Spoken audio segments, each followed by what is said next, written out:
Kumusta mga boss? Welcome sa aking munting channel na kung saan may kantahan na may kwentuhan pa. Ang kanta, kwento. Si Naces Immaculate Alipio, isang batang musisyan ng Talisay, Cebu. Isang bituin ang patuloy na sumisikat sa larangan ng musika sa Cebu, si Naces Immaculate Alipio. Bilang panganay sa 4 na magkakapatid, siya ay naging inspirasyon hindi lamang sa kanyang pamilya, kundi pati na rin sa mga tao sa kanyang paligid. Sa kanyang murang edad na 16, ipinapakita ni Naces ang kanyang kahusayan sa iba't ibang instrumento, kabilang ang keyboard, bass guitar, at ngayon ay nag-aaral na rin ng drums at iba pa. Pero bago nga tayo tuluyang magkwentuhan about kay Naces, kung bago nga dito sa ating channel, hihingin ko po muna ang inyong like at subscribe bilang suporta sa ating channel. At pati na rin sa ating FB page. Tapos, paki-comment po din kakwento kung taga saan ka para malaman ko kung hanggang saan umabot ang kwento nating ito. Maraming salamat! Nagsimula ang kanyang musikal paglalakbay sa pamamagitan ng impluensya ng kanyang mga magulang at mga kapatid.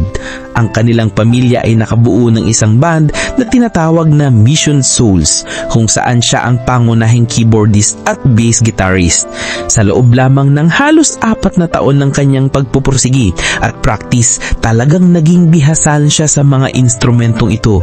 Ang kanyang likas na talento, pinagsama sa dedikasyon at pagsisikap, ay nagbigay daan upang makilala sa kanilang lokal at sa mundo ng social media ang kanilang family band. Sa kanyang mga pagtatanghal, hindi lamang ang kanyang angking ganda ang nahahatak at bumibihag sa puso ng mga manonood, kundi ang kanyang kahusayan bilang isang musisyan.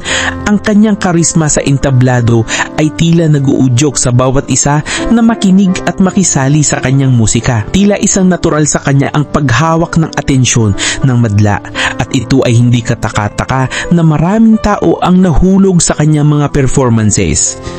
Bilang isang batang musician, si Naces ay bahagi rin ng iba pang band tulad ng Paper Dove at Milo and the Sparrow na nagbigay sa kanya ng mas maraming pagkakataon upang ipakita ang kanyang talento at lumikha ng mga di malilimutang mga cover song ng mga malulupit na banda, mapa-foreign man o OPM. Sa bawat performance, kanyang pinapakita ang kanyang natatagong husay at damdamin sa musika, lumalampas sa kanyang murang edad. Panoorin nga natin ang ilang highlights ng batang Naces, mga kakwento.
hindi pa man tapos ang kanyang paglalakbay, masasabi na malayo pa ang mararating ni Naces Immaculate Alipio.